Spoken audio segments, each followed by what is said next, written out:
இந்த வீடியோல நம்ம எதை பத்தி பார்க்க போறோம் அப்படின்னா, நீங்க ஷேர் மார்க்கெட் உள்ள புதுசா வந்திருக்கீங்க, இல்ல ஏற்கனவே வந்து எக்ஸ்பீரியன்ஸ்டா வந்து இருக்கீங்க. உங்ககிட்ட இருக்க அமௌண்ட் வந்து ரூ. 4000 இல்ல ரூ. 1000 தான் வந்து இருக்கு அப்படின்னு சொல்லி நம்ம வச்சுக்கலாம். சோ நீங்க எப்படி இன்வெஸ்ட்மெண்ட் வந்து அப்ரோச் பண்றது, அந்த நீங்க புதுசா வந்திருக்கீங்க அப்படின்னா கூட உங்களுக்கு இந்த வீடியோ கண்டிப்பா வந்து புரியும். நீங்க எப்படி இன்வெஸ்ட்மெண்ட் வந்து அப்ரோச் பண்ணலாம் அப்படின்ற மொத்த டீடைலே வந்து பார்க்க போறோம். சோ இந்த வீடியோல நீங்க என்னென்ன ஸ்டாக்ஸ் எல்லாம் கூட கன்சிடர் பண்ணலாம் அப்படின்றத கூட நம்ம வந்து டிஸ்கஸ் வந்து பண்ண போறோம். என்னென்ன மியூச்சுவல் ஃபண்ட்ஸ் கன்சிடர் பண்ணலாம் அப்படின்றத டிஸ்கஸ் வந்து பண்ண போறோம். சோ டோட்டலா நீங்க எப்படி வந்து உங்களோட போர்ட்ஃபோலியோ அசெட் அலோகேஷன் வந்து பண்ணி வைக்கலாம் அப்படின்றத என்டையர் டீடைல்ஸ் வந்து பார்க்க போறோம்.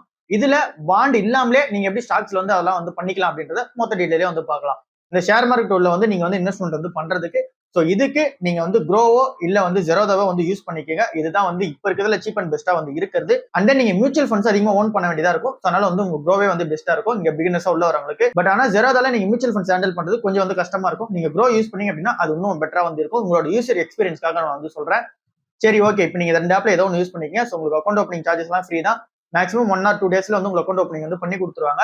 ஸோ அதில் நீங்க போனாலே தெரியும், ஸ்டெப் பை ஸ்டெப் ப்ராசஸா வந்து இருக்கும். அதுல உங்களோட ஆதார் கார்டு, உங்களோட சிக்னேச்சர் எல்லாமே வந்து கேட்பாங்க. அதில் நீங்க சைன் பண்ணி கொடுத்துட்டீங்க அப்படின்னா உங்க அக்கௌண்ட் வந்து ஓப்பன் பண்ணி கொடுத்துருவாங்க. நீங்க வந்து பெஸ்டான ஆப்ஷன் மியூச்சுவல் ஃபண்ட்ஸ் போறதா பெஸ்டா வந்து இருக்கும்.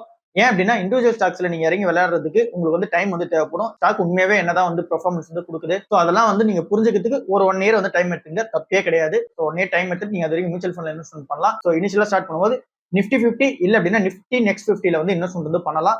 இல்ல நீங்க வந்து மிட் கேப்லயே வந்து இன்வெஸ்ட்மெண்ட் வந்து பண்ணலாம். நிஃப்டி மிட் கேப்லயே நீங்க வந்து இன்வெஸ்ட்மெண்ட் வந்து பண்ணலாம்.